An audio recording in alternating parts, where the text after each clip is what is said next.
Dicen que los objetos guardan energía, que todo lo que se ama, se teme o se odia, deja una huella.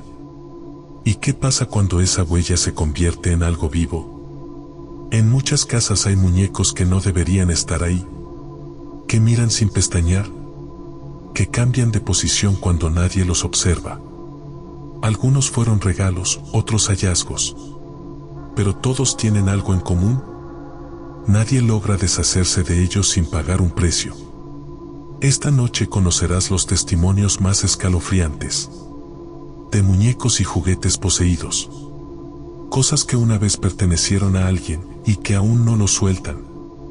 Bienvenidos a Historias de Terror Real.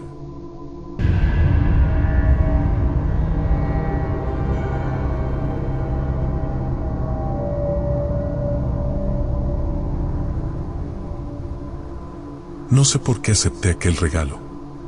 Tal vez porque me dio lástima el hombre que me la vendió, o quizá porque, en el fondo, siempre me ha dado curiosidad lo que no entiendo. Sea cual sea la razón, esa muñeca cambió nuestras vidas, y no precisamente para bien. Todo comenzó una tarde de sábado, en el mercado de Sonora, ese lugar donde puedes encontrar desde hierbas medicinales hasta objetos que, dicen, sirven para llamar al mismísimo diablo. Yo había ido con mi hermana a comprar un sahumerio. Mi hija, Valeria, cumplía 7 años ese mes y quería decorar su cuarto con cosas místicas, según ella, atrapasueños, velitas, figuras de ángeles. Recorrimos los pasillos repletos de santos, vírgenes y puestos donde el olor a copal se mezclaba con incienso barato. En una esquina, entre vitrinas llenas de figuras antiguas, vi una muñeca de porcelana que me llamó la atención. Era hermosa, pero de una manera inquietante. Tenía un vestido color marfil, encaje en las mangas, y un pequeño crucifijo colgando del cuello. Lo que más me impresionó fueron sus ojos. No eran de vidrio azul ni marrón como los de las muñecas normales, sino de un gris pálido, casi opaco, como si la vida se le hubiera ido hace mucho tiempo. La piel de porcelana tenía algunas grietas, y el cabello, aunque bien cuidado, parecía sucio, como si hubiera estado guardada en un sitio húmedo durante años. Le pregunté al señor del puesto de dónde venía. «Esa muñeca es antigua», me dijo. «Viene de una casa que demolieron allá por el centro, en la colonia Guerrero. Era de una niña que murió en los años 40. Me reí un poco, pensando que solo intentaba aumentar el precio, pero cuando me miró directo a los ojos, noté algo raro. «No le gusta que la cambien de lugar», añadió en voz baja. «Pero si la vas a cuidar bien, te la dejo barata». No sé qué me impulsó, pero la compré. Me la envolvió en un trapo viejo y me pidió que no la dejara en la bolsa del mandado, sino que la cargara como si fuera un bebé. Aún me río de eso cuando lo recuerdo, aunque ya no me parece tan gracioso. Esa misma tarde, se la di a Valeria. Sus ojos brillaron de emoción. «¿Cómo se llama, mamá?» «No lo sé, dile tú», le respondí. La niña la bautizó como Isabelita. Esa noche durmió con ella abrazada. Los primeros días fueron normales. Valeria jugaba con la muñeca, le cambiaba la ropa, le peinaba el cabello con un cepillito. Pero a los pocos días comenzaron las cosas raras. Una mañana, cuando fui a despertarla para la escuela, la encontré con unos rasguños en el brazo. Le pregunté qué había pasado, y me dijo que se había lastimado jugando con Isabelita. No le di importancia. Pensé que era producto de sus juegos bruscos o del gato, que a veces se metía al cuarto. Pero los rasguños seguían apareciendo. Algunos eran tan finos que parecían hechos con una aguja, otros, más profundos, con costra seca. Le quité la muñeca y la guardé en un estante. Esa noche Valeria tuvo pesadillas. Se despertó gritando que Isabelita estaba enojada. Cuando fui a revisar, la muñeca ya no estaba en el estante. Estaba sentada, sobre la almohada, mirando hacia la puerta. Sentí un escalofrío que me recorrió la espalda. Pensé que Valeria se había levantado a buscarla, pero ella seguía dormida, empapada en sudor. Decidí guardar la muñeca en una caja y dejarla en el closet. Las noches siguientes fueron peores. En la madrugada escuchaba un sonido leve, como uñas raspando la madera. A veces era el closet, otras, el piso. Y un olor extraño comenzó a llenar la habitación, una mezcla entre tierra húmeda y flores podridas. Una madrugada me levanté al baño y vi algo que todavía me cuesta aceptar. La puerta del closet estaba entreabierta y dentro, en la oscuridad, se veían los ojos grises de la muñeca reflejando la luz del pasillo. No me atreví a moverme. Sentí que me observaba. A la mañana siguiente, tomé valor y le pedí a mi hermana que viniera a ver la muñeca. Ella es más creyente en esas cosas. Al verla, se puso pálida. ¿Dónde la conseguiste?, me preguntó. Cuando le conté, me dijo: no deberías haberla traído de ahí. Ese mercado está lleno de cosas trabajadas. Esa misma tarde fuimos con un curandero de Tepito que ella conocía. El hombre apenas vio la muñeca y frunció el ceño. La tocó con la punta de los dedos y dijo: esta no es una muñeca, es un recipiente. ¿Un recipiente?, pregunté. Sí. Aquí adentro hay algo que no es de este mundo. Le pidió permiso a lo que habitaba dentro y, sin tocar más, la envolvió con un pañuelo rojo. Esto fue usado, nos dijo, en un trabajo de protección invertida. Según él, alguien había metido el espíritu de una persona muerta dentro del objeto para que cuidara una casa o una familia. Pero si esa familia murió o el trato se rompió, agregó, el espíritu se queda atrapado y empieza a buscar con quién quedarse. Nos recomendó llevarla al río o al panteón y enterrarla, sin mirar atrás. Lo hicimos al anochecer, en un terreno baldío cerca del canal.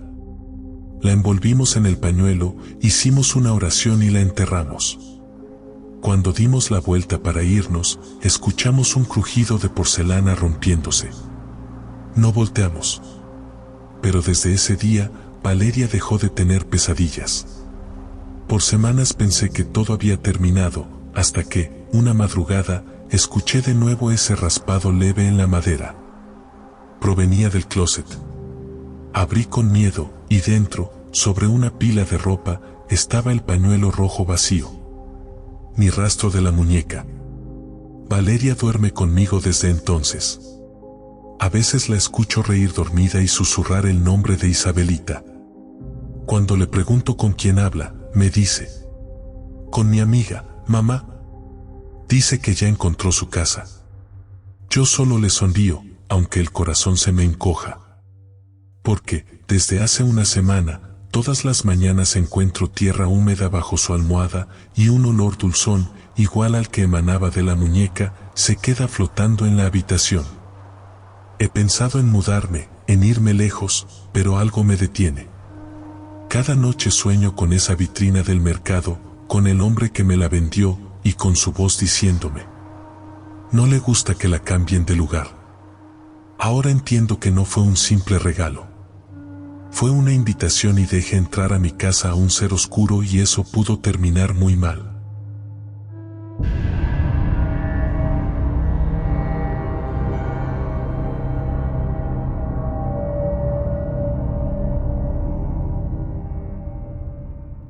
Me llamo Adriana, soy de Guadalajara, Jalisco, y lo que voy a contarles me pasó hace unos años, aunque todavía me cuesta creer todo lo que viví. No era alguien que creyera en maldiciones o cosas del demonio, pero después de eso, ya no me queda duda de que hay objetos que no deberían estar en manos de nadie. Todo empezó una tarde de domingo. Mi tía me invitó al tianguis de antigüedades que ponen cada fin de mes por la zona del Parque Morelos. A mí me encanta ver cosas viejas, sentir que tienen historia.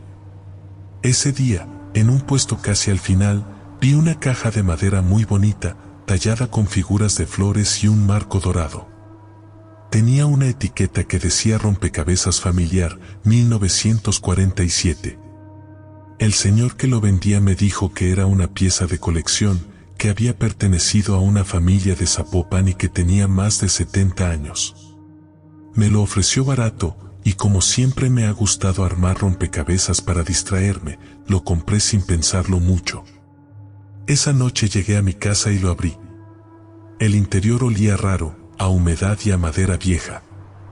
Las piezas estaban en perfecto estado, con un color sepia que lo hacía ver antiguo pero hermoso. La imagen del rompecabezas era una fotografía de una familia, el padre, la madre, una niña y un niño, todos vestidos con ropa de los años 40. La niña tenía una muñeca en brazos y el niño sostenía un globo. Pero había algo en sus miradas que no me gustó. No parecían sonreír, más bien se veían vacíos. Empecé a armarlo en la mesa del comedor. Mientras lo hacía, sentí una sensación extraña, como si alguien me observara. Pensé que era mi imaginación. A medianoche terminé la primera mitad, pero había una pieza que no encajaba, aunque parecía exactamente del mismo color y forma. La guardé y decidí seguir al día siguiente.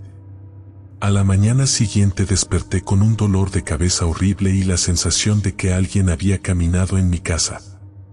Las sillas estaban movidas y el rompecabezas, que había dejado a medio armar, ahora tenía otra figura. Las piezas se habían desplazado solas, y en medio se formaba una sombra oscura detrás de la familia. No existía en la imagen original de la caja. Pensé que tal vez lo recordaba mal, pero cuando comparé la fotografía de la tapa, la sombra no estaba. Esa semana las cosas comenzaron a ir mal. En el trabajo me despidieron sin explicación, se me descompuso el carro y mi novio terminó conmigo de un día para otro. Todo se vino abajo al mismo tiempo.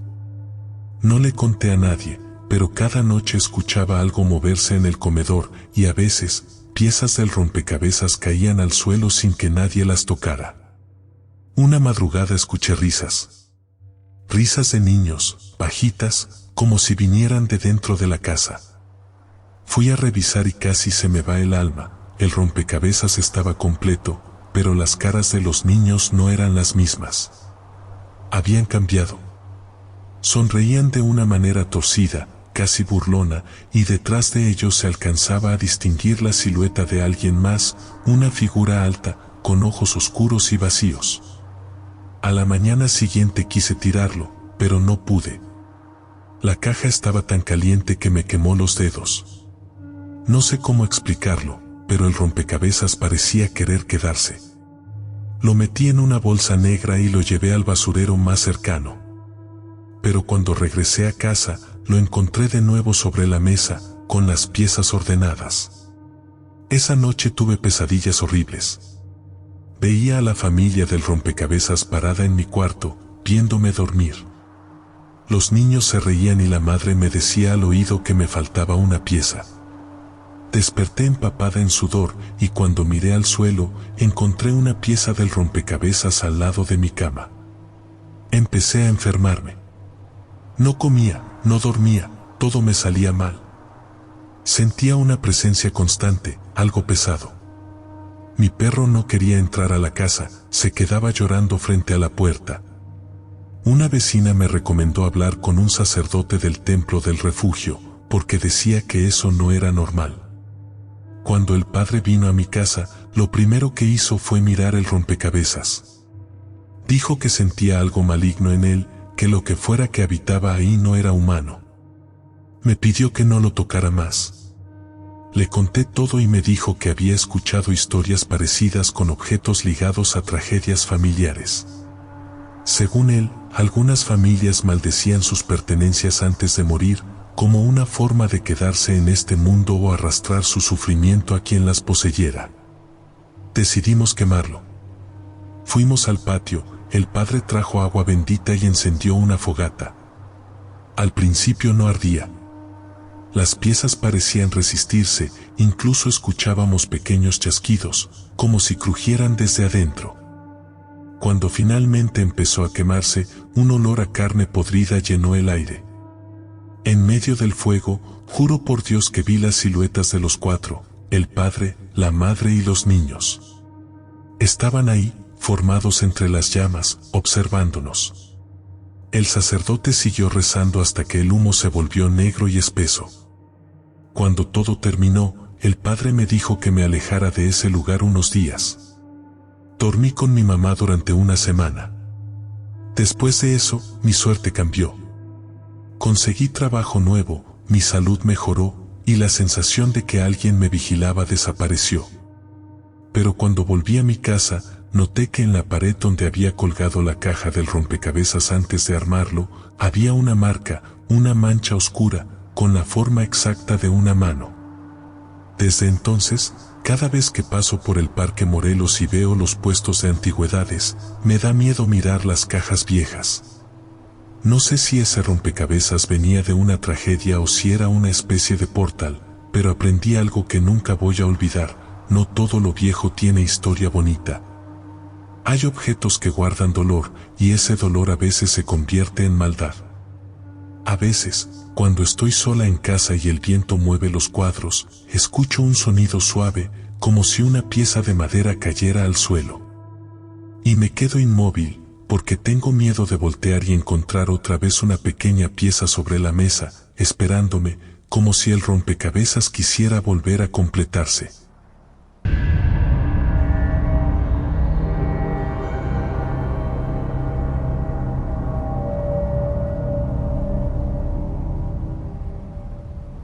Soy Teresa Gómez, vivo en Puebla y quiero contar algo que me pasó hace un par de años, algo que me sigue dando miedo cada vez que lo recuerdo. No sé si fue un espíritu, un demonio o simplemente algo que se quedó atrapado en ese objeto, pero sé lo que vi, lo que sentí y lo que vivió mi hijo. No es una historia inventada, esto realmente ocurrió y todavía me cuesta dormir tranquila. Todo empezó una tarde de domingo, cuando mi esposo regresó de trabajar en Tlaxcala. Él es albañil y a veces se queda ya varios días. Esa vez, como siempre, trajo un regalo para nuestro hijo Emiliano, que tenía 5 años. Era un carrito azul, de metal, de esos viejitos que parecen de colección, con unas rayas blancas a los lados y un número 09 grabado abajo. Me dijo que lo había comprado en un tianguis porque le recordó a uno que tuvo de niño. El carrito se veía usado, pero mi hijo estaba feliz, no se despegó de él en todo el día. Esa noche, mientras lo acostaba, me dijo que el carrito tenía dueño, que se llamaba Diego. Yo pensé que era su imaginación, como todos los niños que inventan amigos invisibles. Pero cuando le pregunté quién era Diego, me dijo algo que me puso la piel de gallina: es el niño que vive adentro del carrito, mami, dice que quiere jugar conmigo. Le dije que no dijera tonterías, lo tapé y le di un beso, pero él insistió: no te enojes, mami, Diego dice que tú no lo ves porque no te quiere asustar. Me dio miedo, pero traté de no darle importancia. Pasaron unos días y todo parecía normal. Pero empecé a notar cosas raras. El carrito amanecía en distintos lugares, aunque yo juraba haberlo dejado en la repisa. A veces debajo del sillón, otras junto a la puerta. Una noche, mientras recogía la sala, lo escuché moverse. No rodar como cuando lo empujan, sino deslizarse lentamente. Apagué la televisión y escuché clarito como las llantas giraban despacio sobre el piso. Fui a revisar y el carrito estaba justo en medio del pasillo, apuntando hacia la habitación de Emiliano. Otra noche, mientras lo bañaba, me dijo que Diego se había enojado conmigo porque yo no le hablaba. Le pregunté por qué, y él respondió: dice que no te gusta que viva con nosotros, pero no puede irse, mami, no tiene a dónde. Me quedé helada. En la madrugada siguiente, Emiliano se despertó gritando, diciendo que Diego quería meterse en su cama porque tenía frío. Le dio fiebre esa noche, una fiebre alta, sin razón. Mientras le ponía paños de agua, escuché un ruido metálico en el piso. El carrito estaba girando solo, frente a su cama. A la mañana siguiente, le pedí a mi esposo que lo tirara, pero él se molestó. Dijo que eran supersticiones, que si el niño lo quería, lo dejáramos. No quise discutir, pero en mi corazón sabía que había algo mal. Con el paso de los días, Emiliano cambió. Ya no quería salir al parque, no hablaba con otros niños, decía que Diego se ponía celoso. Una tarde, lo encontré hablando con la pared. Le pregunté con quién hablaba y me respondió sin apartar la vista, con Diego. Dice que tú te pareces a su mamá, pero su mamá lo tiró porque ya no lo quería. Esa noche no pude dormir. A las 2 de la mañana escuché como algo rodaba por el pasillo. Me levanté despacio, abrí la puerta del cuarto y vi el carrito moviéndose solo alrededor de la cama de mi hijo. No había viento, no había corriente de aire. Me acerqué con miedo, tomé el carrito y lo aventé al closet. En ese momento escuché una risa, pero no era la de mi hijo, era una voz que venía del carrito, como si un niño se estuviera riendo dentro del metal. Emiliano se despertó llorando y me gritó, le dolió, mami, le dolió a Diego. Sentí que se me fue el alma del cuerpo. Al día siguiente fui al tianguis donde lo habían comprado, pero no encontré el puesto. Le pregunté a un señor de los locales viejos si conocía a alguien que vendiera carritos de colección. Me dijo que sí, que hace años una señora había vendido todos los juguetes de su hijo después de que lo atropellaron jugando en la calle. Me quedé helada. Le pregunté en qué colonia vivía y me respondió, en la Resurrección. Dijo que la mujer aseguraba que escuchaba al niño por las noches, pidiéndole que lo dejara jugar, hasta que decidió quemar sus cosas, pero algunas se las robaron antes. Desde esa noche todo empeoró. El ambiente de la casa cambió. El aire se sentía espeso, olía a metal viejo, a humedad. El perro se negaba a entrar a la casa, se quedaba mirando la puerta y gruñía. Emiliano ya no dormía bien, se levantaba con moretones, y decía que Diego lo empujaba cuando no quería jugar. Intenté esconder el carrito, pero una madrugada lo encontré otra vez en su cama, justo al lado de su cabeza. Mi hijo me dijo que Diego se metía por las noches a jugar carreras con él, que le enseñaba cosas que solo los muertos saben. Desesperada, fui con doña Leticia, una señora que hace limpias en el barrio. Apenas entró a la casa, se detuvo. Dijo que sentía un frío que no era normal, que algo oscuro habitaba ahí. Le mostré el carrito. Lo tomó con las 2 manos y cerró los ojos. A los pocos segundos lo soltó con un grito, como si se hubiera quemado. Me dijo que dentro había un espíritu atrapado, un niño que murió con mucha rabia. Dijo que alguien, en su desesperación, había hecho una especie de ofrenda torcida, una forma de retener al alma dentro del objeto. Decidió hacer una limpieza esa misma tarde. Puso incienso, copal y agua bendita, y rezó. Mientras lo hacía, Emiliano empezó a llorar desde su cuarto.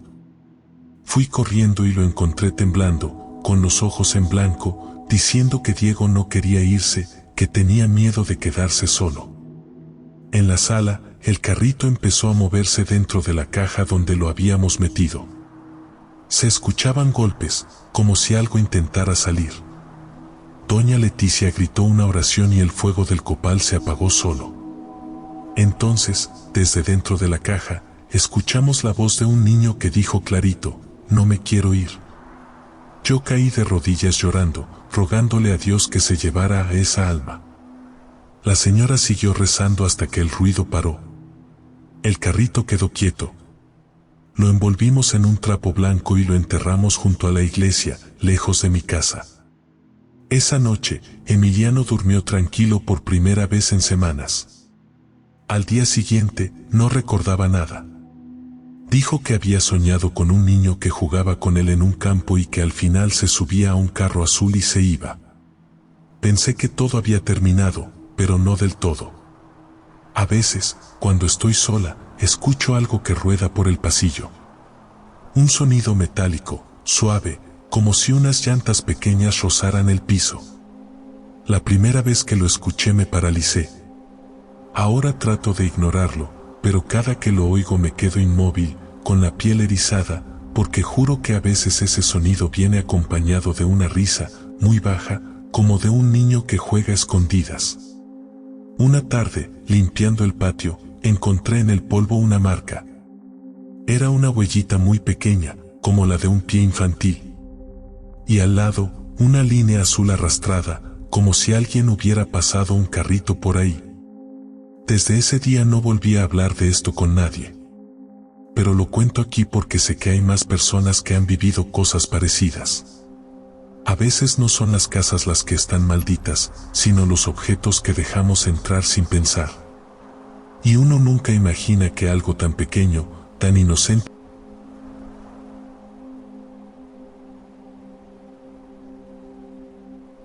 Dicen que los objetos guardan energía, que todo lo que se ama, se teme o se odia, deja una huella. ¿Y qué pasa cuando esa huella se convierte en algo vivo? En muchas casas hay muñecos que no deberían estar ahí, que miran sin pestañear, que cambian de posición cuando nadie los observa. Algunos fueron regalos, otros hallazgos. Pero todos tienen algo en común. Nadie logra deshacerse de ellos sin pagar un precio. Esta noche conocerás los testimonios más escalofriantes de muñecos y juguetes poseídos.